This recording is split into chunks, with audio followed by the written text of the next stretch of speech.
Welcome to another episode of the Rorschach Test Podcast. I want to start this off by having a little bit of fun. Give me 1 second. Watch this. Hello? Hello? Hello, this call is from Fraud Department of Master and Visa Services. There are some overseas suspicious transactions coming on your credit card. If you allow this transaction, press 1. Otherwise, press 2 to speak with our live representative. This was perfect timing. They just happened to call me as we were starting this. That's a real call? Yeah, it's a real call. Right. You're supposed to hang up. Yes, thanks for calling the Fraud Protection Department. There's Officer Alex. How may I assist you? Yeah, I just got a call from you. I was just wondering what this is about.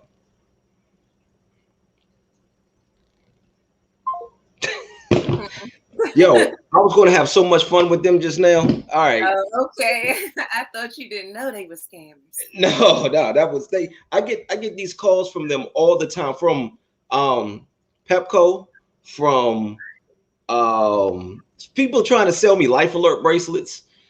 Life Alert, isn't that for elderly people when they fall? Yeah. I fall and I can't get up. Yeah, right. And a bunch of other places, but I always have fun with them when they call me. So that was the plan there, but that person ruined it. So I thought the phone was ringing again. What I would do. They just hung up on you. Right, yeah. So, all right, let's try this again. Welcome to another episode of the Rorschach Test Podcast. I am your host, Tyrell James. Today, I have a very special guest with me, Lady Cee, aka Lyric. How are you doing today? I'm doing lovely today. How are you? I'm doing well. I'm doing pretty good. You know what? You are a little blurry. It's going in and out. Is your reception good? Yeah, let me just turn off my live and see if that helps. Because I'm using too many devices more than likely. Okay. All right. So while you do that, we're gonna explain to everybody who may be in case it's their first time watching. So what I do here is I put up a series of Rorschach or ink blot tests, and I ask my guests what they see. So based off of what they say they see, I link it to their passion and to who they are as a person. So before we get into all of that, just let everybody know exactly who is Lady Cee. Lady Cee is an artist, an entertainer. I guess some people know me as a rapper, but I definitely do more than just that. I have a publishing company. I do some video editing. I have a blog. If you go on YouTube, you can pretty much see the majority of my life because I be blogging. Okay. Yes, you do. And, I will also call myself a music curator because not only do I have music that I promote of my own, but I do love promoting other artists, especially from the DMV and, independent artists that I love. So I would call myself an all-around entertainer and just music lover and connoisseur. I am the owner of several businesses. So I'm also an entrepreneur, if you want to, call me that, a businesswoman, as I might call myself. And I am also a professional as well. So what are the businesses? Miss Mary Jane Holdings Incorporated. We have Lady Cee Lyric LLC and A Queen Can Publish LLC. So, of course, those are the three other sides of me. And I just do a little bit of everything. So I had to separate those things. And I'm working on just really branding each of those. I'm starting with The Queen Can Publish because that is my first baby. And I just kind of incorporated it. But I started that off just as a regular, sole proprietorship. So for a while, I was just rocking like that until March of this year. So this is new. I'm trying to gather my things. And, of course, I have my Instagram where you can kind of keep up with all of the things that I'm doing as well. I do podcasts. I have a podcast of my own. It's called Dangerously Dope. So I'm trying to get to 50 subscribers before I drop my next episode. So if you guys go on over there to Anchor and subscribe, you might can see some exclusive stuff because I got some juice waiting. I'm just waiting because I'm not about to just keep on releasing. I got like 6 episodes up there already. Right. Okay. At the end, I want you to go ahead and I'm gonna give you a chance to plug in everything so everybody knows where to find you. and how to listen to your podcast and actually everything else that you have going on. Before we move forward, though, with publishing, for people who may not completely understand what it is that you do as a publisher, just explain that.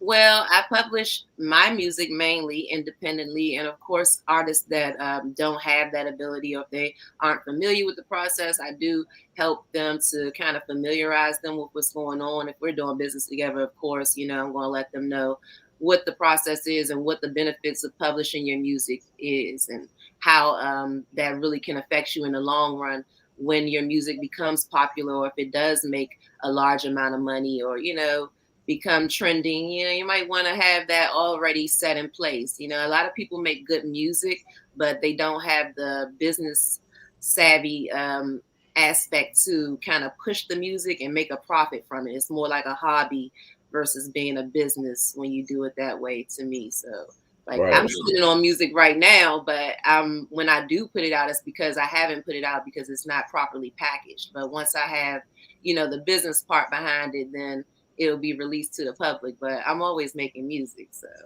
Gotcha.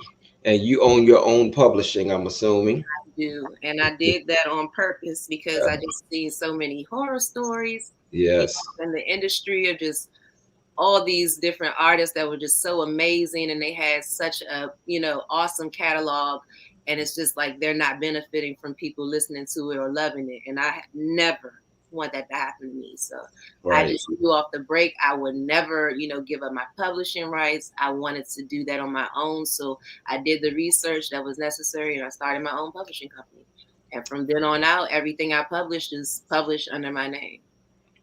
Okay, got you. Sounds good. Now, when you help other people with their publishing, do you take a percentage of their publishing as well, or do you just show them how to own their own publishing? Thus far, I have not done that because I don't really want the responsibility of keeping up with their paperwork and all of that administrative part. But for my daughter and my nieces, like, of course, them, I'll handle their publishing because they're children, and I have music that we've done together, like the "Never Sarah Bartman Me" song.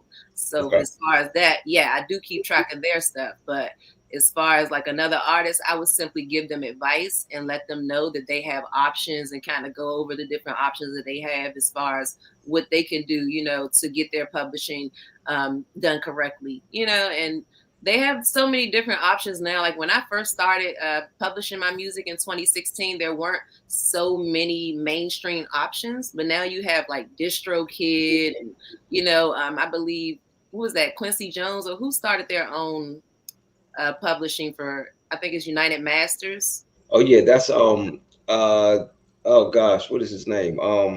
Yeah, I can't remember who started it, but it's Yeah, somebody it's not Quincy Jones though. It is yeah, it's not him. It's one of the other pioneers in the music game that oh, did it for. man, why can't I remember his name? I But yeah, feel terrible for not knowing. I But can see yeah, his face. it's in my head, not my heart. So Right. basically, that exists, and Hmm. there are different options. So people can do what they want. I deal with TuneCore.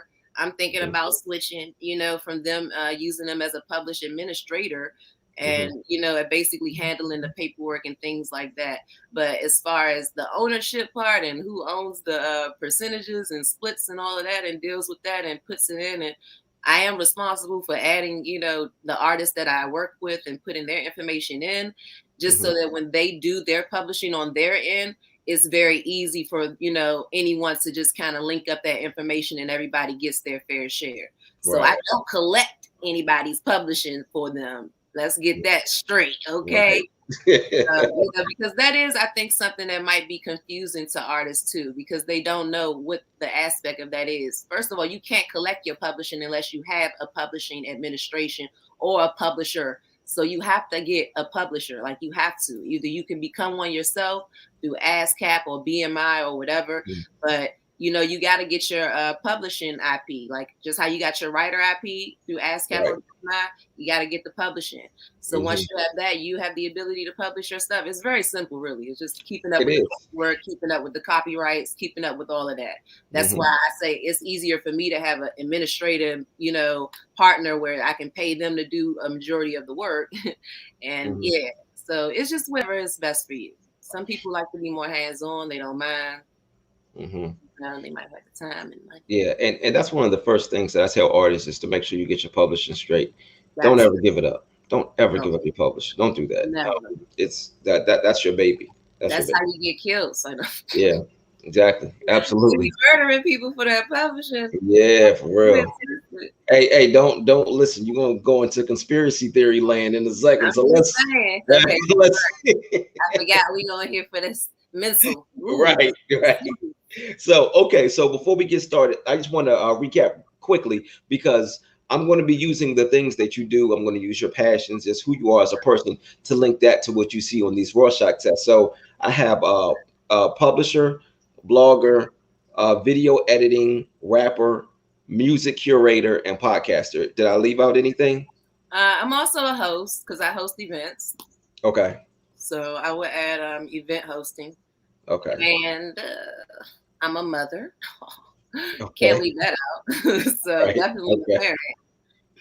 And I'm just all around, I'm a person. So I have to deal with people and I have to like keep myself in order, like Mhm. that's a very important aspect of just being me. Like I have to keep my mental health in order, keep my, emotions intact. And, a lot of the times when I'm writing, that's why I'm writing or that's why Right. I'm making music is to express myself and to keep my mind, at ease and to relieve some stress or something. So Okay, that sounds good.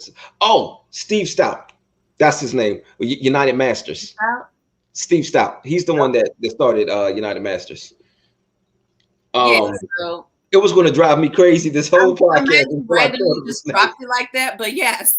Yeah, It was like Steve Stout. I'm like, what? yeah, my bad. It just popped in my head.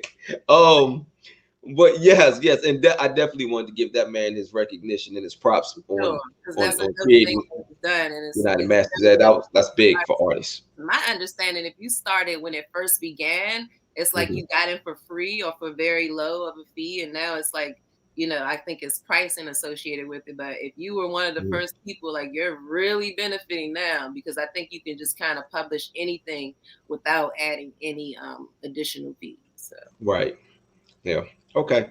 All right. So before we get started, I just want to run through a quick disclaimer, real Okay. quick. I am not qualified to. I'm not a therapist, nor am I qualified to psychoanalyze anyone. However, I'm going to do it anyway. So, so, Disclaimer. all right. So let's get into one of these tests here. So, tell me, what do you see here? I see a Capricorn. A Capricorn. I mean, maybe like it looks like a mask. It looks like several things, to be honest, because I definitely see a uterus there. Okay. But then I also see like, the horns on like the Capricorn at the head. And then it looks like maybe, I don't know, some bean sprouts and some hot peppers on the side.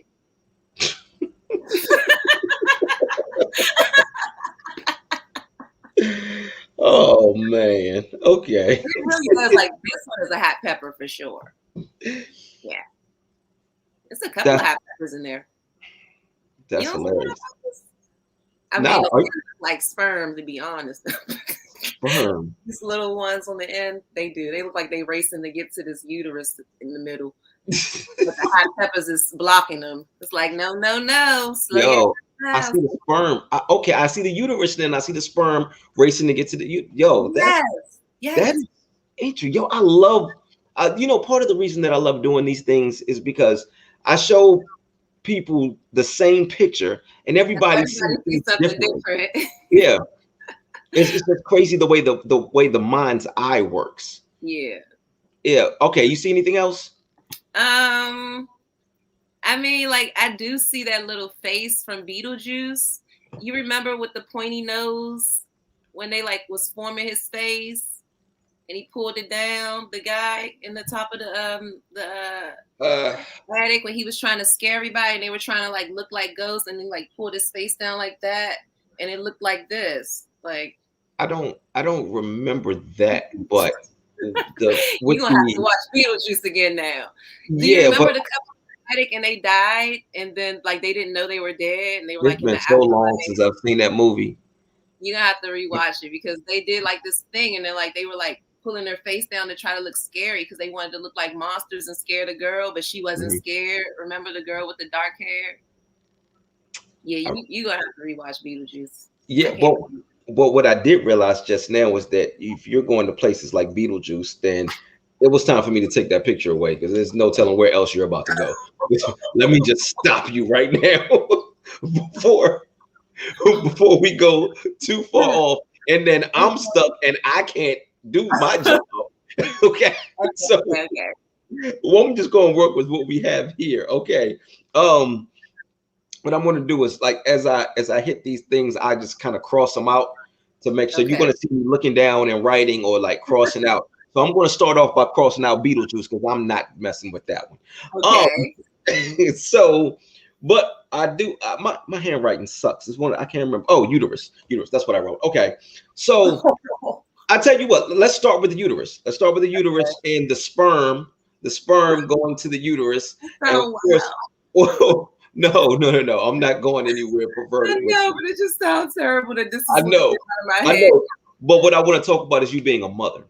Oh, okay. Okay, so so what Rose? How many kids do you have?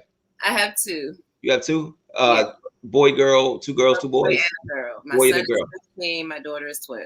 Okay. So what role have they played in you trying to become successful in all of these areas of your life? Oh my goodness, they played a lot. Like they are my motivation to succeed in life, period. Like I'm doing this because I want them to have, a legacy. Like I need to be able to leave something to my children.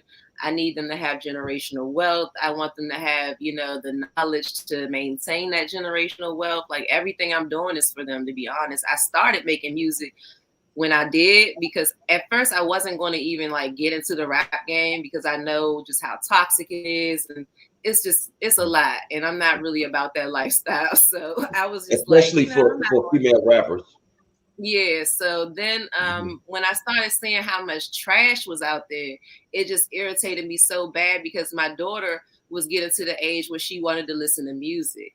And it's like I would let her listen to certain songs and I would find like little stuff to put in her Inno tablet and, try to guard her little ears and only listen Mhm. to pop music because I felt like pop music was like so much more pure than hip hop, to be honest. Like they Mhm. talk about love and, happiness and being expressing their feelings and liking life and things like that. So when I did start to make music, it was really because I needed to make something as an alternative to what was out there so that other little girls that was my daughter age who was going to grow up in a couple of years and really be really listening to this stuff and really be influenced by it and really want to be like these people that they see, making this music and being successful from it. I'm like, I gotta do this. This must be something that God wants me to do because otherwise I wouldn't even, be talented enough to do it. Like, it's like I can't waste the talent. That's just ignorant. Mhm. So I'm definitely gonna use it. And I was just like, I was sitting on it. Like I used to rap when I was a young child. Like I've been rapping since I was in the third grade. Okay. Like I've always rapped. It's nothing new to me, but I just never actually published a song or took it serious or ever even cared if anybody else heard it. Like I would Mhm. do features and everything. Like I was on major label records, artist songs, like overseas and everything. Like people would be playing my stuff on the radio, like in Africa and Jamaica and Germany. And I'm just like, Mhm. what? And people sending me clips. And I'm just like, well, maybe I need to do this. But I Right. hadn't ever made my own record. Like I just was straight on collaborations and features. That's all I ever did because I Right. never took it serious on my own. So when I started to really invest in myself, pay for studio time, get my stuff recorded, like really take it serious and do the research, find out how to publish my music and all of that stuff, I was like, Mhm. this is it. This is what I'm gonna do. And once I started to do it, I was happy because it really made me happy. Like it was something that I enjoyed doing. I didn't feel like I was working, but at the same time, I did need to add the aspect of the business side so that I can make a profit from it and my kids can benefit from me doing this art as well and not be like a starving artist. You feel me? Mhm. Right. Like Right. I don't want them to to benefit from me making the music and them having an alternative of entertainment. But at the same time, mom ain't out here making no more money because music ain't paying the bills. So I Right. had to get the business part in order. I had to still find a way to support myself while making the music. And it's a balancing act. But hey, shout out to AJ. Oh snap! I just said balancing act. See, I missed that show. But yeah, it's a balancing act. And I just try to do, what I can, like I said, my best, and try to reach out to my circle and my support team when I need it. Because everybody just needs to do that. Like that's important. Okay. Knowing when to ask for help. Got you. Okay, so another thing you said you saw was a mask. Do you ever feel as though you have to hide who you are to become successful? Are there certain things about your personality that you would love to put into your music, or certain things about your life that you would love to put into your music, but you feel as though you can't because it's revealing too much? I definitely feel like that. Sometimes I do. I have so many like lyrics that I just like put in my phone, or I just like freestyle over my voice notes. But it's not something that I want to let anybody hear. But I definitely express myself on a daily, regular basis, And as of late, though, I have been changing that. I have been being a little more transparent with just my, I don't know, emotions and the way I'm feeling and just like the ups and downs in my life, because people, I noticed, were looking from the outside in, and they were kind of like assuming that I don't go through things, or like I have it super easy. And I'm judging this off of like the DMs I'm getting and shit, like people like asking me for bread and shit. I'm like, okay, do I look like I'm doing that good? Because let me let y'all in on some shit, okay? Because I ain't got it like that, baby. Like, let me just start letting y'all know I can do things. I'm like not this like this lifestyle or some shit. Like I just keep a smile on my face to keep a fucking smile on my face. You feel me? Yeah, Like right. I have to do that. Like I want to be happy, and I'm going to force that shit on myself no matter what happens. So yeah, people like look at you and see you like all happy in these videos, and they'll assume that like you don't have like shit going on. So I had to just start like letting people know that yeah, like it's a lot going on behind the scenes, more than you know. Okay. Got you. Okay. So the other thing you said, I think, just in the interest of time, we're going to skip some of this stuff. The Capricorn. Are you a Capricorn? No. Okay. Yeah, we'll skip that one. Um, the hot peppers. You said you saw hot peppers. Okay. So there's spiciness. There is a certain level of spiciness in your music, though. Really? Yes, yes. Well, okay. Well, I was going to ask you what causes you to be that spicy, but you said really like you didn't even know. Like, I didn't know it was spicy at all. I feel like spicy in the sense of at some points, you talking that talk. You really you talking your shit. You getting a Yeah, little I spicy. have levels of me. I think it depends on really what people bring out of me, to be honest, because I do have the spicy in there, but I Hmm. also have, the mellow C, and I have like the intellectual C, and then I have the nurturing, parent C. Like I have different me's, you know what I mean? Hmm. So it's like I adapt to whatever environment I'm in, because I can just adapt. I'm like a chameleon. Like I really can do a lot of things, and people in different settings don't know me as me in the other setting. So when Right. I'm doing taxes, they have no, they don't know me as this. They have like no. I'm in there with my glasses on and everything. You know what I mean? Like I'm completely engulfed in what I'm doing, and I'm thinking. So it's like I'm not C at that moment. Like I'm Caroline. So I don't know. Like I have, like I say in one of my raps, like I got a bunch of different hats, but they tailor fit. You know, like I do a lot of different things. I play a lot of different roles, but I try to put my all into each of those roles. So that's probably why when I'm doing one thing, like I can't do other things. Like somebody will be talking to me and I'm like engulfed in whatever I'm doing. I won't even hear what they said. And they'll come back and be like, I told you, you know, I said this, or you didn't hear me. I told you this was happening. I'm like, oh my God, I never heard you say that. I'm like, yeah, but you was doing this. I'm like, well, that's probably why, because I really wasn't focused on anything else. Like I give my undivided attention to whatever it is I'm doing. So I can't. I got you. Yeah. So I multitask, but when I'm multitasking, it's like it's something that I don't have to put my attention into. Like I can give this my focus and then I can do other things that don't really require me to think. You know how when you drive to the same place over and over, you could just drive there without thinking. Sometimes you'll end up there on accident if you're not thinking, because you'll just drive there automatically.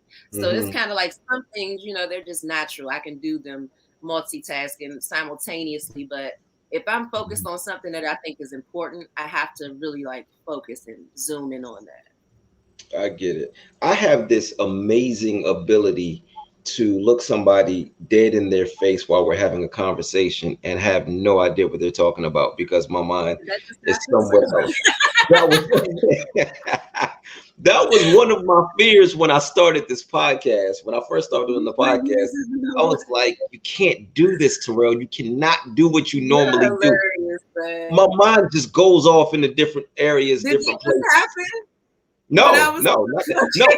I've been really, really good on my podcast. I've never done it on the podcast. But I was what'd you say? I hear what you said. I said, oh, good. Oh yeah, no. So, but you made me think about it when you said that. You know, a person could be talking to you, but you know, you're doing something else. Exactly. So you know, that's where your attention is. For me, I may not be doing anything else. I'm sitting there, you know, in front of them, smiling and shaking my head every now and then. For real, dang, that's crazy. Like I just, you know, I got certain defaults that I go to. Bro, that's crazy. Like I'm not listening to you. I don't know what you're saying. I want this conversation to be over. So, well, I don't do it on my podcast. All right, let's get into another picture. All right. So, what do you see here? Oh my goodness, this is so funny. I don't know. I see like two different things. I see like one of those robots, and then I also see like a cat at the top, and kind of like they're like, you know, one of those gestures like a clown, and they're like juggling stuff in their hands. And yeah, it's pretty much a cat at the top, but it could also be that robot. You know, that little robot that has like the top body and the bottom, the little middle, those arms, like 4 arms. I have no idea what you're talking about, but I'll take your word for it. But that's a cat head at the top. And the cat has like these attachments on it though. Like I don't know what that is. Gotcha. Yeah. So you said you see a robot, you see a cat, you say a clown or a gesture? Yeah, something like that. Like with those little bells at the end of their hands. Okay, got you. Okay, I see what you're saying. All right, let's start there with the clowns or the gestures. Now, you being a female rapper, yes, you have to encounter a bunch of men who are clowns. Wow. That's true. They're clowns. So I'm sure you have some interesting stories. Could you share some about some of these clowns that you've come across? Oh my goodness, I got one from this morning. Oh wow. Do you know, I was just like, okay, first of all, I was offended and I had to block this guy. And that's why I was just like, I don't even like to be in my DMs, because I be thinking it's real people for like business and, you know, like interesting things that you want to look at. And this guy gonna send his little ass dick pic to my goddamn DM. Like it was so like ew. Like what the freak? Like, come on, man. Like this is inappropriate. I'm gonna block you. I'm gonna report your ass. And I'm gonna tell everybody how small it was, just because you shouldn't have did that. Like, what's wrong with you? Disrespect. Like, don't play with me. Like, you're stop playing with me. Have to hit him with the beat. Stop playing with me. Stop playing with me. Yeah, I don't like that. But that was some clown gesture stuff. Yeah, Yo, little clown stuff. he was proud of that little thing, huh? Okay, like boy, put that away. And who wants to see that? And don't do that. Okay, boy, this is. Oh boy, yeah. Right. You know what? I'm gonna tell you something. Based off of the conversations that we've had prior to this podcast, I had a feeling that I was like, we do this, she's not gonna hold anything back. This is gonna be good. I didn't think he was gonna go there, but I mean, I don't know. I had to really sugarcoat things. yeah, good. Hey, boost these ratings. Okay, look, give it all to me. I'm with it all. Well, I'm with the shits. Don't encourage me. Don't you encourage me. Don't you do it. Hell All no. right. So the thing you said you saw a robot. Robot. All right. So is this so you are completely independent, right? Yes. All right. We're talking about music here. Mm-hmm. So you're an independent artist. When you are signed to a major label, you essentially become a robot. You know, you have to do everything that they have in, they like, okay, step 1, step 2, step 3, like all of that stuff. You become very, very robotic when you are signed to that label. You become their robot. And essentially you become, I was about to say that you are a machine that's part of a much bigger machine. Right. Typically when people decide that they don't want to sign to a label, one of the biggest reasons that I've heard, and one of the reasons that I never wanted to sign to a major label, well, when I decided, because at first I wanted to sign to Def Jam like everybody else, and in the beginning. Me too. I had that dream as a kid. I used to want to be what I used to do. I used to want to be with Bad Boy. Yeah. Oh my God, that was terrible. I'm glad they never looked at me, honey. I would have been dead by now and broke as shit. Like, let me stop. That's terrible. I'm just saying, bad, it's so bad. I'm like, I'm a bad girl. Look here. I want to be with Rockefeller too, so I can't. Look, and those have been the worst decisions of my life. I'm not going to edit any of that stuff. But hey, Puff, if you want to pick up my podcast on Revolt, man, don't hold this against me. That's her. Okay. Yeah, don't hold it against me either, because I love Puffy. He's a fellow Scorpio. But I just know I ain't trying to be a bad girl on the Bad Boy label. Like I said, I was probably broke as fuck. Like, I'm sorry. You know what I'm saying? I get it though. I mean, I understand. I mean, people have their perception. So yeah, that's terrible. Yeah, I'm not. People have their perceptions of Bad Boy, so I mean, I understand. It's like, no, let me stop. But okay, so yo, this whole interview is gonna be a bunch of tangents. Is there anyone alive or successful on that label? You mean from the beginning? It's still there now? Yeah. Not that I know of. I don't believe. Like when I wanted to be one, because back then when I wanted to do it, everybody is red or they yeah.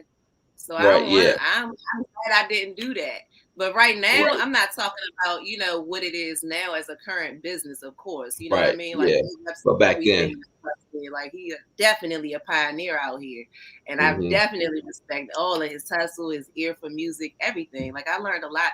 Matter of fact, they used to call me Little Puppy because I used to do too much.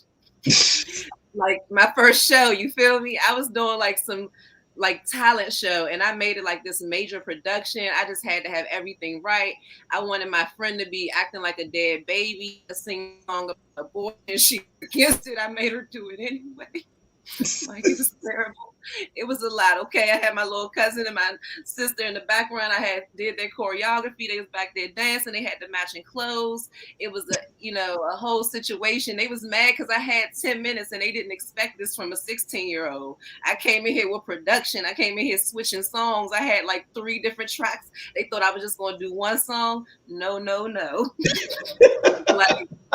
I think we had 5 minutes. Like it was crazy. Like I did a lot in like 5 5 minutes. Like I try to do like a whole Broadway situation, you know. Mhm. And they was Yeah. like, "What is going on?" I was like, "Dim the lights so I could do the little spotlight on the baby and all of that." They was like, "Nah, yeah." It was crazy.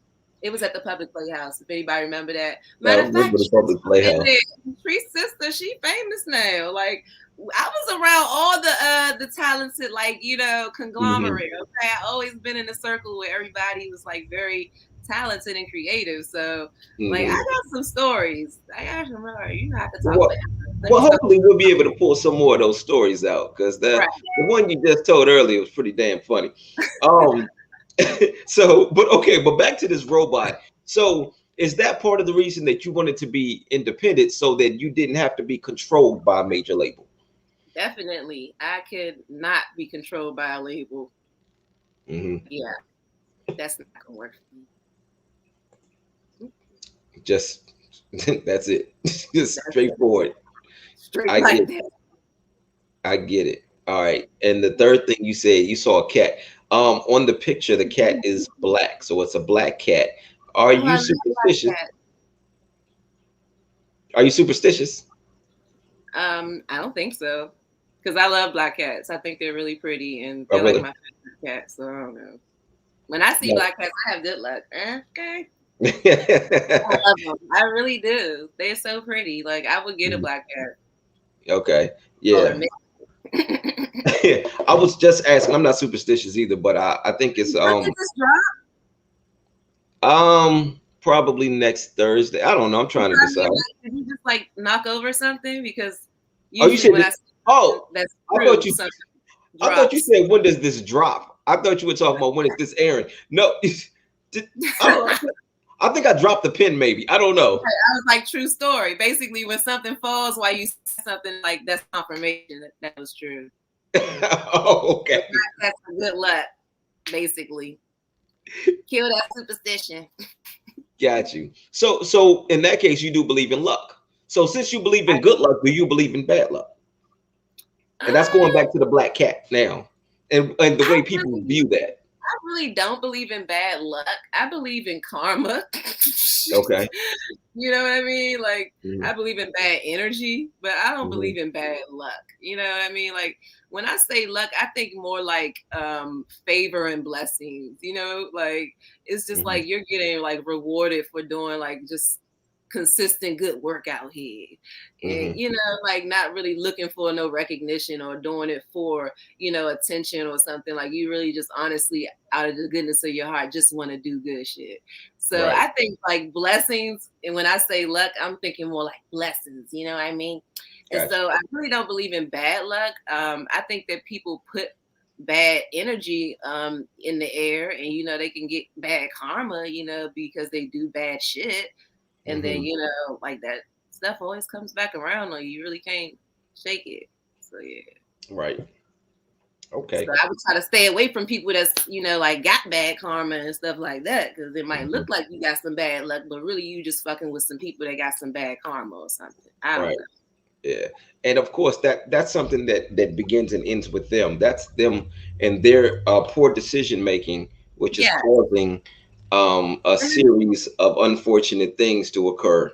Yeah, and So. another thing about the bad luck, I don't really want to say bad luck because people also go through things because they're being tested. And I feel Mhm. like sometimes if you're not passing that test, you might have to get tested again, you know, because it's like you really didn't learn your lesson. So sometimes I do think we go through trials and tribulations so that we can be taught certain lessons. And if you're not really learning that lesson, you might have to keep going through the same bullshit. So Right. yeah, it's not always because you're just like a bad person or something is happening to you because you've done so many terrible things. It's just like you just haven't learned your lesson, you know? Right. Mm-hmm. Got you. Okay. All right. Let's go to another test here. So, what do you see here? Okay, at the top, I see like two caterpillars, like about like sort of like they're playing patty cake, like with their little teeny hands. And then underneath of them, it's like these other little insects. What kind of insects are they? Because they look like they want to be fairies. Yeah, like they like little fairies, but they Mm-hmm. have on like wedding dresses and they got like bouquets in their hand, and their hairs are like in roller wraps. And then what is that on the side of them then? I don't know. Some popcorn or something? Why do they have popcorn?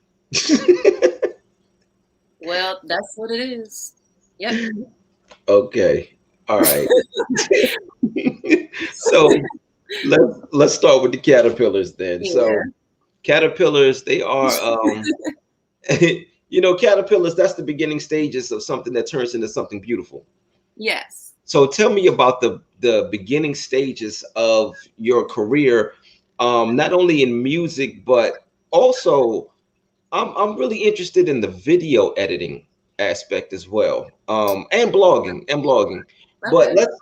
right now, let's stick with the with music and with video editing, and let's just go to the beginning stages of that.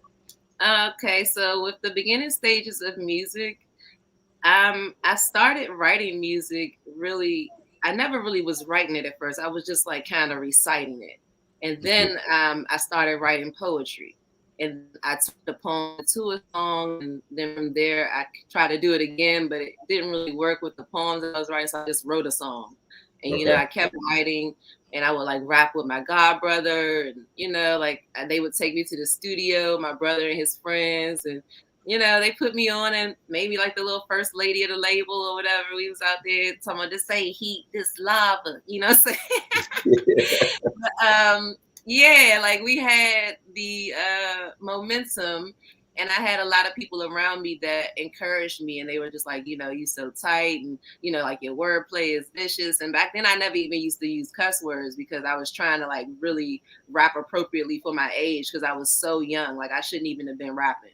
So they're like, you're 12. I'm like, I know, but my rap is clean and it's still hard, like like, and they would be amazed that I could like really still come up with like something so witty, but it's like I'm not saying anything inappropriate. I can't talk up against, whatever I'm doing, because I can't do that. Like I can't say some stuff I'm not doing. Like I ain't gonna be out here just capping in my rap, okay? Right. But in the beginning, though, when I was just like a young child, like in third grade, I was rapping because it was more of a self-defense mechanism. Like I would make up raps about people that did stuff to me, or like, like they were messing with me or bullying me. Like that was my way of getting back, because I couldn't Joan. We from this area, we call it Jonil. I don't know whatever people call it, but when you When you're just talking about each other, yeah, so the cousins, it's not or about somebody, I guess. yeah, we call it Jonah now. Yeah. Yeah. So basically, we were Joan on each other, and I really wasn't good at it. So I could rap. I would write a whole rap about somebody, and then I would teach it to everybody. And then we would like chant it, like go around singing it when the person come around or something, like embarrass them in front of everybody. Like when I was in third grade, I wrote about this boy that pushed me down the stairs. Like he's lucky I had on that big bubble coat, because I would have hurt something. Like Right. And later in life, of course, he said like he did it because he liked me, and like, oh, like, okay, great, good thing I didn't break my neck. Your boys are so stupid. Okay, crazy stuff. Yo, I like you. Let me kick your ass. Like this. Exactly. And that's happening to my daughter right now. So I'm just like, oh gosh. Oh, I'm man. like, why are kids like this? Like, if I was like, welcome to middle school, where boys beat you up when they like you. All right. Hold up. Middle school? They still doing that in middle school? That's an elementary school thing. No, they're doing it in middle school too. All right. That's ridiculous. That's crazy. It's ridiculous. I mean, she is in like the 7th grade, so I don't know. I guess they're still like doing like kiddie stuff and stuff, but still, like, I'm just like, he better stop putting his hands on you. Like, what is wrong with these little woman beaters? All right. Show her where to kick. The school doing this crazy stuff. These kids are bad, man. Show her where to kick him. I did. I showed her exactly where. That's what I said. I was like, you better kick him where the sun don't shine. Yeah. Yes. All right. So you also said you saw fairies in wedding dresses. Okay. Okay. So let's go back. Let's go back to your childhood. So fairies, that's something that's make believe. Let's talk about your imagination as a kid, because so much of your imagination is linked to what you do now. Right. So how was your imagination when you were a kid? Oh man. when I was a kid, I didn't really have an imagination. Really? Yeah, I wasn't like one of those kids. Like I had a reality. Like I was like forced to live in reality as a kid. I didn't really have an imagination. I would just sing and, like music. I would Mm-hmm. look in this big Bible and I just like look into pictures and kind of like get lost in them. Mm-hmm. It would like be pictures of maps and mountains, and it was just like different colors, and it was all black people. So it would like be all these black Jesus and Moses and different figures that they talk about in the Bible, and I would just look at them and look at the different areas because it was like a real map of the world, and it would show like different parts of Egypt and Africa or wherever they were in there, like all these different places that are right now. So my dad still has that Bible too, and my mom has a copy too. I think he might have just got everybody a copy because my cousin in California said he got a copy too. I'm like, okay, you know what? I'm thinking, yeah. So basically, I would just get lost in pictures and art, and I would get lost listening to things. Like, I just did like simple stuff. Like, I never, like, I was weird. First of all, I used to watch the Beverly Hillbillies. And I thought that I could do what they did and strike it, rich with the oil. I would go to this playground by my house every day. And my mom, nobody knew what I was doing. Like I was just like on this mission. I would go up there every day. I would dig a little deeper. Like I was like, I'm gonna hit this thing one day. They didn't even know I'm up here digging for oil in this playground, man. And then I would come back and like the little stuff would be like pushed back over my hole. And I'd be like, well, who did this? And I'd be so mad. I'd start digging again, like every day I just kept digging. And I would be so mad. Like after a couple of days when my mom wouldn't let me outside or something. And I'm like, man, my hole, like what's happening to my hole, And I would finally like get out there and go up in the woods and like get up to the playground. Because we lived like off Atlantic Street around what we called it Stone Lake back then, off of Barnaby in Atlantic. So I would go up to the little playground on the other side, like on the other side of Atlantic Street. And it was like this little playground, but you had to get through the woods to get to it. So I would always walk up there like, whenever I went outside and just go up in there and get to the playground part and start digging in that hole again. Man, I felt so dumb when I just realized it wasn't even real dirt and they made that playground. I was just like, it's not even real dirt. Like they put this here. Like I have to find like some real ground. Like I was so disappointed. I did all that work. So that's the type of stuff I would do as a kid. Like I would go flip on the poles by my house and like keep hitting my head on accident and shit. Like, like I played He-Man and She-Ra with my brother with frying pans, and we'd be like on the bed, like trying to like fight, like as if they were swords, Mm-hmm. but with like really heavy frying pans. So I've been hitting the head a lot. Okay, like I don't know. My brother used to swing me around by my feet, and I would accidentally hit the end table. Like I got hit in the head a bunch of times as a child. That's what I remember. Got you. Okay. So, but you know what though, even with you digging for that oil, that even speaks to your imagination. And it speaks to what you were trying to create. At that time, you knew I have to put in a certain amount of work to become successful, to whatever your vision of success was at that point. You knew that you had to put in the work, you had to dig deep. Right. And that's what you were going after, but that's where your imagination led you. Okay. So now, as a rapper, as a blogger, especially those two things, as a rapper and as a podcaster, you're doing the same thing now. You have to dig deep in order for you to be able to reach a certain level of success, or to get to exactly what it is that you're trying to achieve. Yeah. So you're doing the same thing. You're doing the same thing. You're still that little girl who used to watch the Beverly Hillbillies. Hopefully, I'm not doing it in the wrong place like I was then. Right, exactly. I'm digging in the right dirt. Well, the good thing about it is now you're digging inside. Okay. You based off of your life experiences, you're able to dig inside of yourself and peel back those layers to go ahead and produce something that is amazing and that's going to essentially help you to become successful. Right. So I'm trying to dig deeper. Actually, that is what I'm doing, because I'm trying to be more revealing with my fans and just let them know like what I'm really thinking. Like I said, I have a lot of lyrics that I don't really put into songs. Like Mhm. the most personal song I've ever made, I just released it as an NFT, and one of my fans got it, and she didn't put it up for resale, which I gotta talk to her about that because I was trying to keep it going.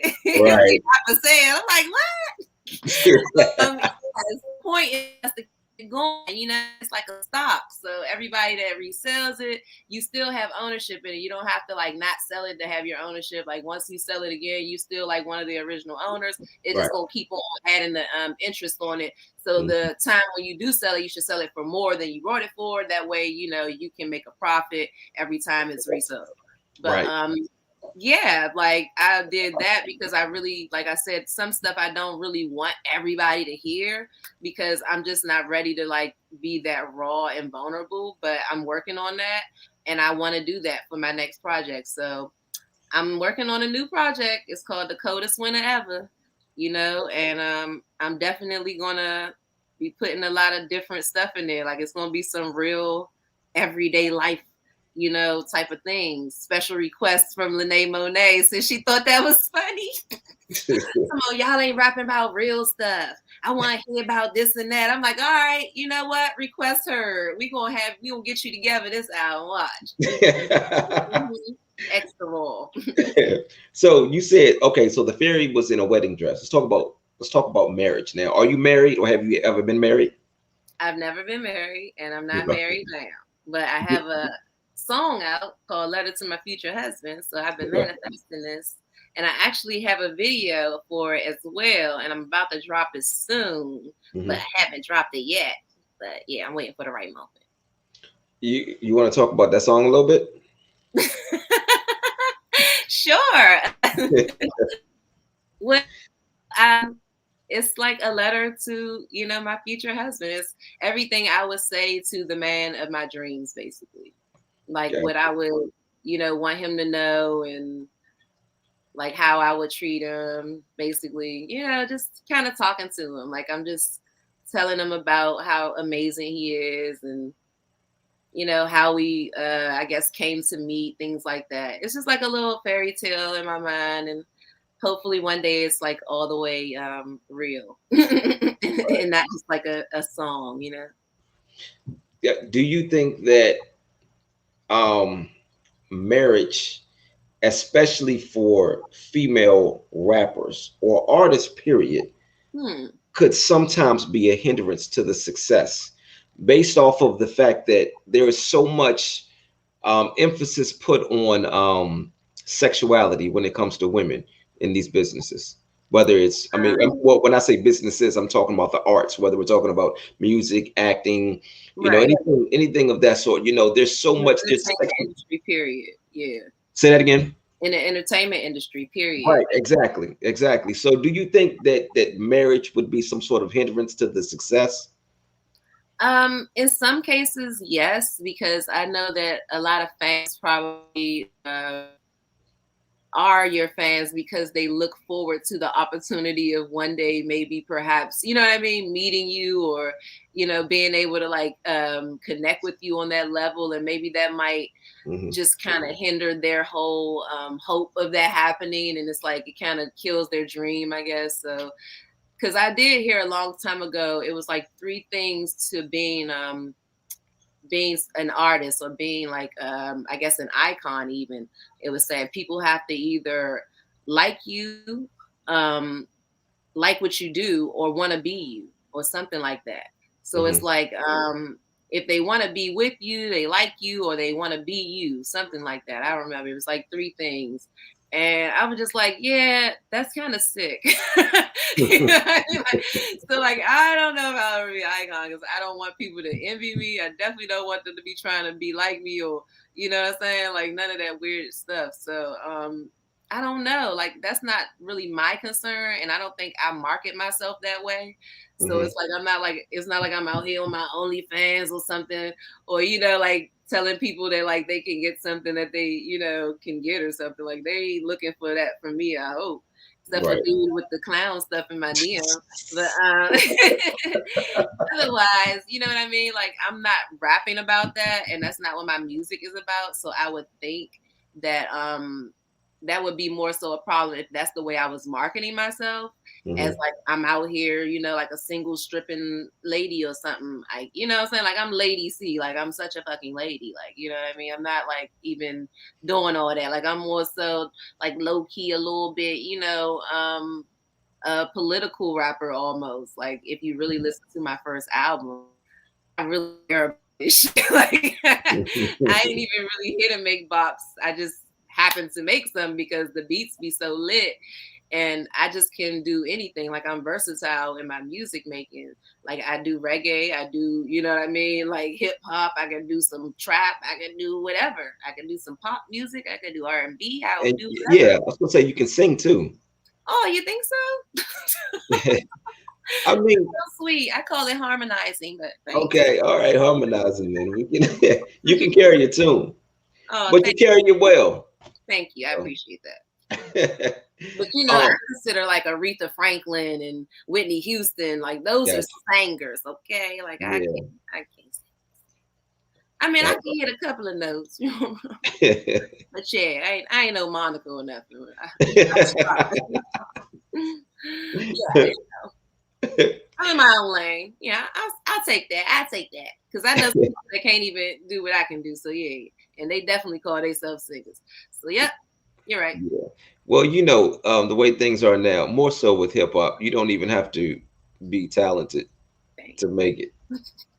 Like we're at a time now you don't have to be a rapper to rap. That's true. You Yeah. don't. Yeah, it used to be a requirement. You had to be a lyricist. You had to be Watch coming with some sort them of substance. double XL Cyphers. You will see how true that is. Like, Yeah, yeah. hey, how you gonna have a cipher with no rappers? Y'all terrible. Way too much. I don't even watch them things no more. Remember when they used to be tight? They used to have people in there actually flowing and freestyling. It's You crazy, know, man. Let me stop. I I think haven't even that watched them, so I can't even say nothing. I'm probably hurting somebody's feelings or making them mad or something. Let me stop. I don't think so. I've kind of caught a couple of them, but for the most part, like I haven't watched them since. And I don't. I think was it BET? I believe it was the BET cipher, but whichever one it was with the was Slaughterhouse and Eminem, and I believe Yellow Wolf was in it too. That's That was old. yeah, yeah. But for me, there was no need for anybody to ever do another cipher after that. They killed it. Hey, there was so many dope ciphers. You right. I don't feel slighted that they all Mhm. sucky now, but Yeah, still, it's just like the culture is just like diminished. It's like so watered down. Like, yeah, remember when people used to actually flow? Like, I remember listening to Hot 97 and hearing like Chris and Eve like just flowing like consistently for like hours, yeah, yeah. just on it. And Hmm. DJ in the background hyping it up, like, you hear this? He's only 15. He's only 15. You know, and I'm like, oh, I gotta get my bars up. Oh, I can't do it for an hour. Oh no, I gotta practice. Like, So I'm from Uh-huh. that era. Like this, like, oh my God, like people be amazed. I be saying some little raggedy little freestyle for about 10, 15 minutes. They're like, girl, you was freestyling forever. Oh my God, that was so tight. I'm like, I wasn't even thinking. I wasn't even trying. That was a drunk joint. Like, are you serious? Like, if I really like tried and like I was like under some pressure and felt like some people that was important was watching me, nigga, like it would be completely different. you know? Yeah. So I Uh-huh. gotta start like actually doing some work out here because people be slighting and they don't really know.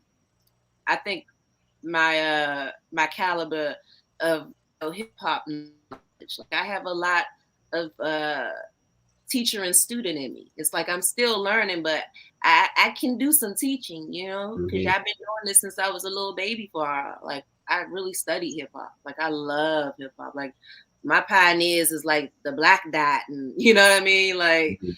I'm listening to what,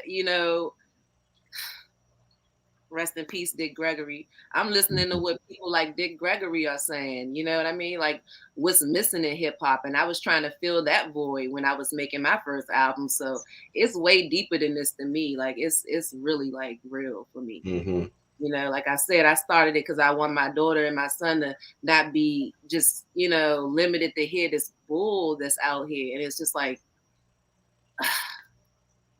you Yeah. know, Yeah. TikTok. That's all I'm gonna say. That's why I'm not on TikTok. My I know. wife is on TikTok and she's always showing me these TikTok videos. Every Sometimes now I and then I laugh at see something, one. but for the Yeah, most because part, they I'm be like, funny. Like I said, I do get on there and watch one every now and then, but that's just crazy. Like I've yeah. seen some crazy stuff on TikTok that is entertaining. Mm-hmm. Like I posted one thing about it on one of my podcast episodes for Dangerously Dope. It was Mm-hmm. actually really crazy. Like it's this guy who's supposedly stuck in another dimension.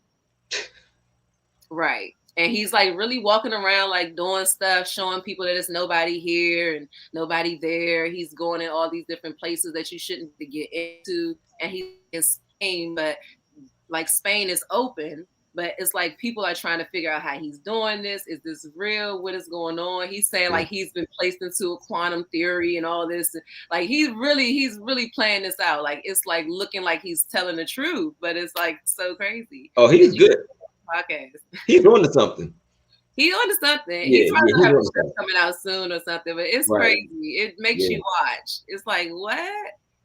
Is he really here? Did he do this when quarantine was happening and pre-recorded? Like, but then how would he know all these requests? Because people are on his live saying like, "Go do this" or "Go do that," or open the door in the library, or go into a hospital, or go into the emergency room. Then, like, just telling him different stuff, and he's like going into all of these places, like government buildings, like daycares, nurseries, schools, all type of stuff, and it's just locked, post office, anything. He accessing all type of rooms. He in the fire department. He in the police station. Like he just walking around like he the only person there, and he's saying he's lonely, and it's really crazy. Like seriously, It's probably a bunch of camera tricks, but that's still good though. Like right?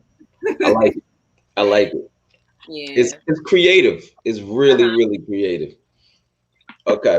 All right. So I have some more pictures here for you, but we're going to kind of get away from Rorschach for a second. Okay. We're going to get into these other pictures. So based off of like I sit and I listen to music, I dissect it, I peel back the layers.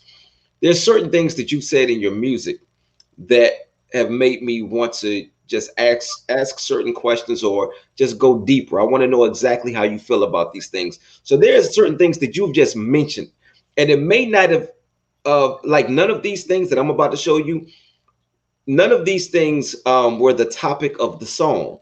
They were just things that you said in the song. Okay. And I want to know your feelings when Okay. you see these pictures, okay? Okay. All right. So here's the first one. Happy and sad. Yeah, well, you said something about laugh now, cry later. Oh yes, laugh now, cry later. Well, what I was thinking when I said that, I was probably thinking, basically you can do things now that you might think are funny, and it might make you feel big, and things like that. But then later on, you might regret the things that you thought were just a joke, or you thought would be humorous on somebody else's, disadvantage. So. Got you. Okay. Oftentimes when I hear people say that, they're saying, you know what, I'm just going to live life now and deal with the consequences later. Oh no, I don't do that. No. Okay, but it's different for you. So for you, it's more so what it seems like is there's wisdom. There's wisdom there because the thing is, you're not going to think, you don't think now the way you thought 10 years ago. Exactly. So the things that you may have found funny or humorous, or you just looked at it in a certain way back then, you don't see it now. Now you may look back on it and it may bring you some sort of sadness or discomfort. And in addition to that, also having fun now can make you cry later. It's like you can have fun doing something really stupid. You know what I mean? Like you could be spending all your rent money in Miami or something, and then later on you getting evicted and you crying. You know what I mean? When somebody might have tried to stop you from doing that, and then you still did it, and it's just like now, you don't know why, like, but it's like I could foresee this and I tried to help. You know what I mean? Like that's what I mean when I say like stuff like that, like laugh now, cry later. I'm like, you might be having fun now, but it's like, what are the consequences of the fun? Like we got to think about that. Even me, myself, like I need to hold myself accountable to that. You know what I mean? Like it's like it's now. Are you be crying later? Okay. Right. So okay, Cool. I got another picture here for you. Just something, well, someone that you just mentioned in your music. And I think I remember at least two times that you mentioned her. Oh, Michelle Obama. I love Michelle Obama. So what does Michelle Obama mean to you? Or what Michelle do you? Obama means to me, first and foremost, a strong, beautiful Black woman. She's a boss, you know.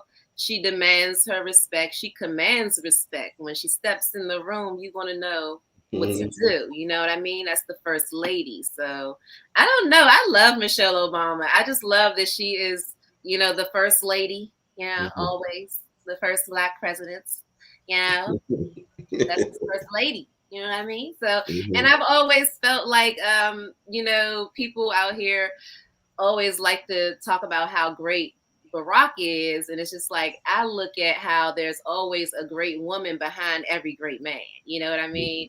And I Right. know that she be holding it down. And I just can't do nothing but respect Miss Obama because it's like, look at how great her husband is. I know it's Mhm. her fault. I know it, girl.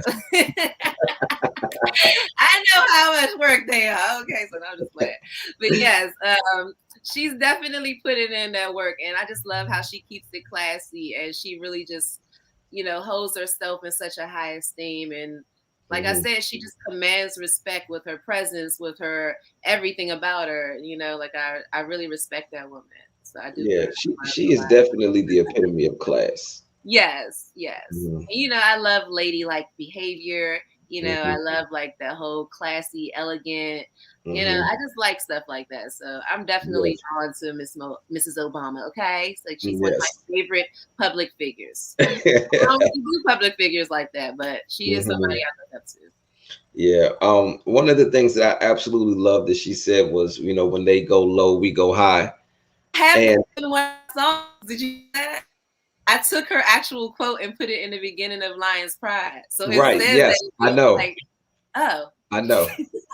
Now that's part of the reason that her picture's here. I know. oh, okay. Yeah. You're right. Yeah. Like you did a good So job. but that's something I myself have been working on for a while because when you're not in a situation, it's easy to play everything out in your head the way you want it to go. Yeah. So I'm like, okay, I can see myself, I can see somebody going low and me going high and me handling it in a much better way until some shit happens. Because the thing is, they go low, you low, cool. I'm gonna meet you down there. And Okay. so I'm trying my best to be more like Michelle Obama, Right. Me too. but it's hard. It's tough. It Oh, is I tough. know. But when they go low, we go high. Okay, so for me, it's when they go low, I'll go high eventually. Right Okay. now, right now, I'm still a little I low with like that them. edit. Right. I might go low with them for a minute. Yeah, Then I may go low with them. that's terrible. You can't do that. An eye for an eye leaves everyone blind. You can't do that. Yeah, but if it's my But eye, only the blind people survived in Bird Box. Remember that? exactly. See? So maybe it's okay to just like poke their eyes out. Like if they get your eyes, get their eyes too. We need a bunch of blind people. Then all of our other senses will be, So let me stop.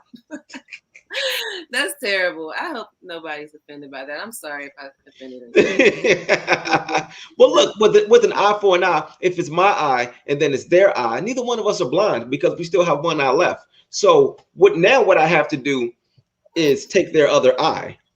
Because if Yeah, I'm able to take their other eye, they then can't see they it. can't exactly, they can't see. And the man with one eye in the what is the term in the land of the blind, the man with one eye is king or something like that. Yes. Oh wow, that's deep. Exactly. Look I'm at here to what take we start everybody's eyes. telling you. See? So yeah, so that's why I still have to go low. You should have been a lawyer. I'm telling you. I couldn't have been a lawyer. I'm gonna tell you Wow. why. Because I can see me in there in the courtroom right now and trying to argue my point, and then the other lawyer says something that I don't like, and I'm like, "Yo, say that shit to my face, bro." Oh, Like we can step outside. We don't need this courtroom. All these Yeah. this judge and Can't these have you doing that. You're gonna be getting yeah, disbarred. nah. I'd be coming in there in jumpsuits ready to fight, and so just in case. Like, how come your lawyer isn't wearing a suit? Because he likes to fight. That's why I like him. All right. So now I come I to didn't get need to ready be a to lawyer. Yeah, I didn't need to be a lawyer. No. you think. All right, I got one more picture here for you, Okay.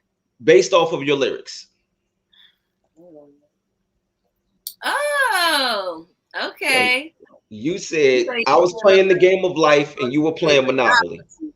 Yes, Yes, yes. because So, I really like that you pulled that out. Okay. hmm, In the game of life, it's like you just taking chances. You know what I mean? You're mhm, not really given no tools. It's no, no direction involved. It's just like a bunch of obstacles to overcome. right.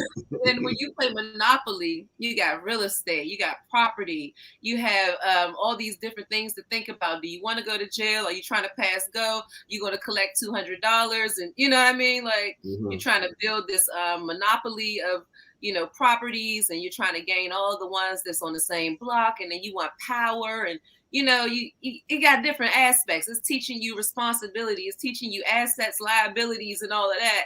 When in life, the game that I'm thinking is given to us poor Black folks in a mental sense. It's like not like actually this is the game you had as a child. Like we all played Monopoly, of course, but I'm mhm, saying like as far as the tools we're given as kids. It's like we're given this game of life to play. It's like go through this, get through that. How much struggle can you withstand and still be standing? You know what I mean? When on mhm. the other hand, somebody more privileged, they're given these opportunities and tools for life when they're children, like they're being taught how to survive in an economic environment.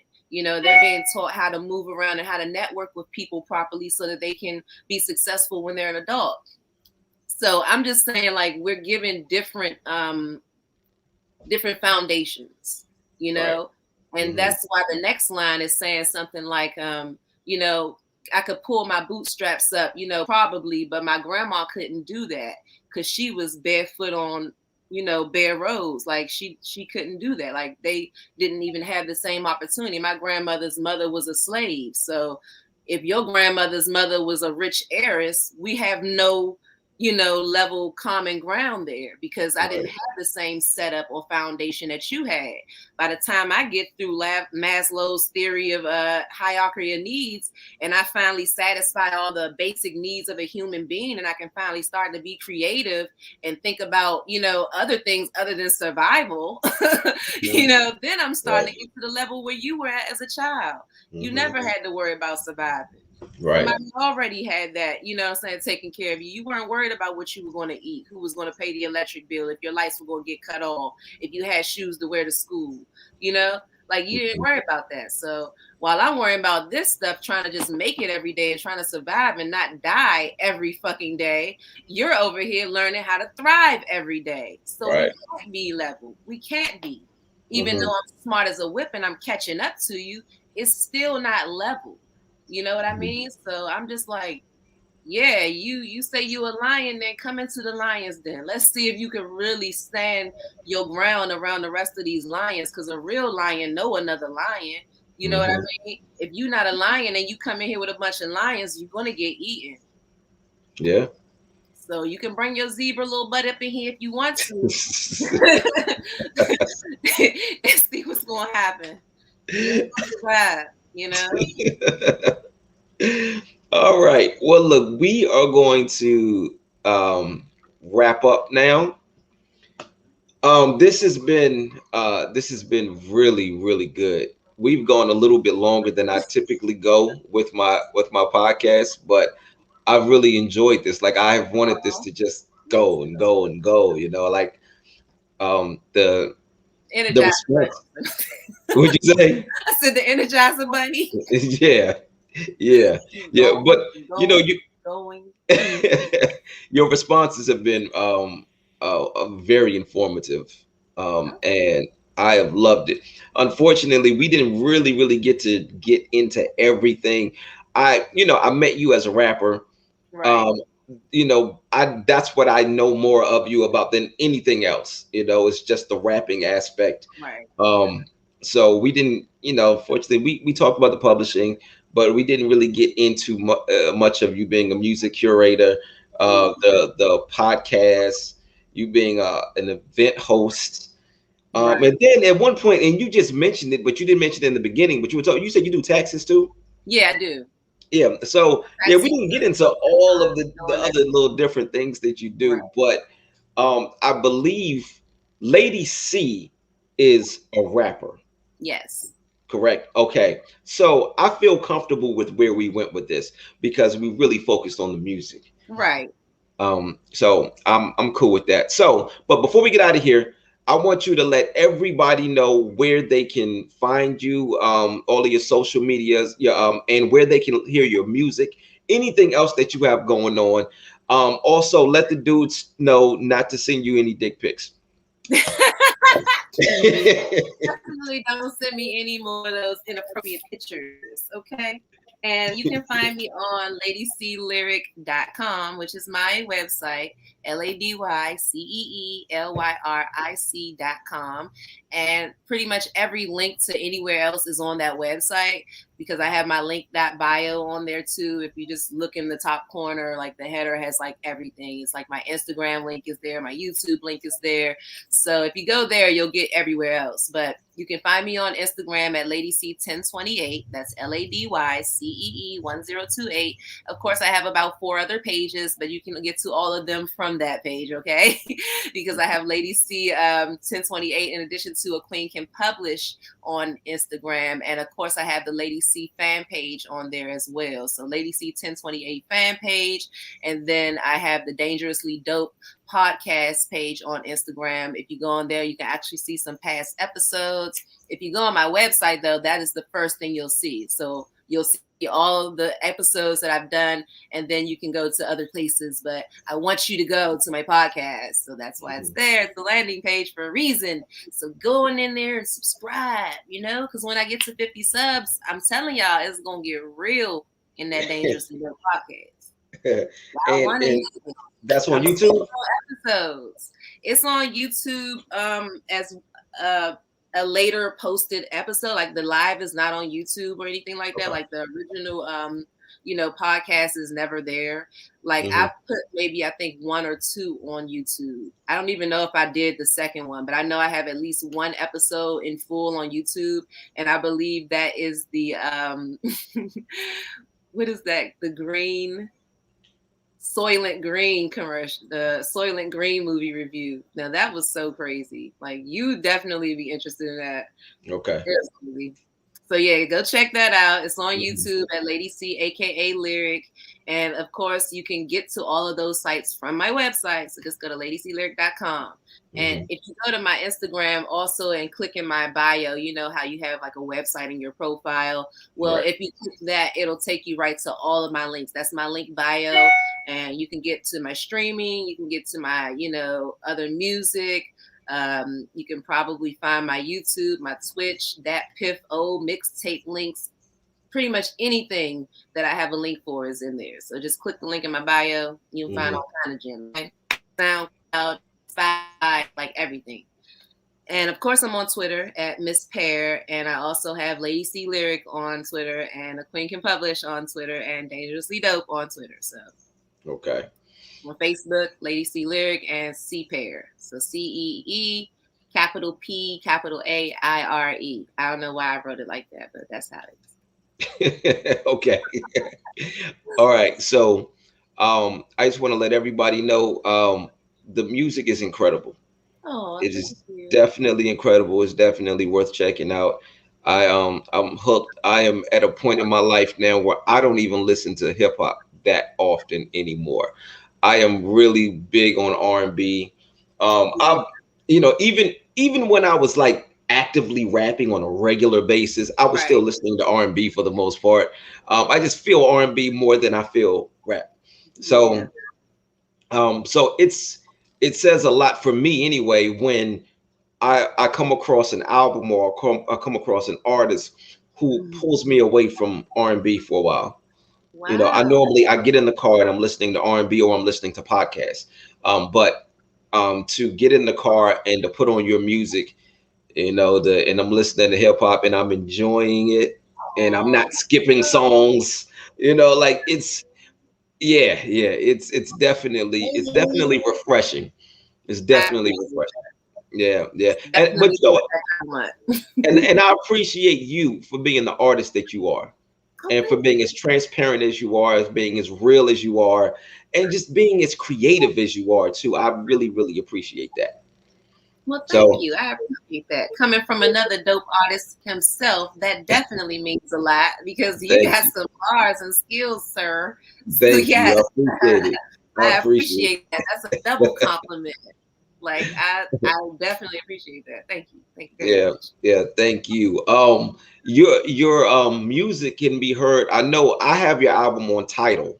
So where Okay. are the other platforms where your music is? Well, of course, it's on iTunes, Apple Music, Spotify, Deezer. They have like other platforms, I guess, too, that it's on, but I don't know all of the different names. I know I put it on SoundCloud, Hmm. so you can always find me there. It's even on Instagram and Facebook. So if you like do one of those reels and you want to add a Lady Cee song, you can find me. I do it all the time. So yeah, me and Uh-huh. it. Okay, good, Or perfect. remix So one of my reels or something. so all right, before we get here, I have one more picture and I want you to tell me exactly what you see, okay? Okay. Oh my All right. goodness. This podcast is so dope. And I couldn't agree more. That is so funny. You got me. And it is. So yes, this podcast is so dope. I wouldn't even need you to say that. But yeah. So thank you again, Lady C, for your time, for your Well, thank contribution to you. music, to your contributions with everything that you're doing. Just thank you Aw. again. I appreciate it. You have a fan for life. Oh, well, thank you. I appreciate that. And I definitely had a great time and I will do it again. So if you want a part two, let me know. Sounds good to me. All right, and for everybody else, y'all be easy. All right. Peace.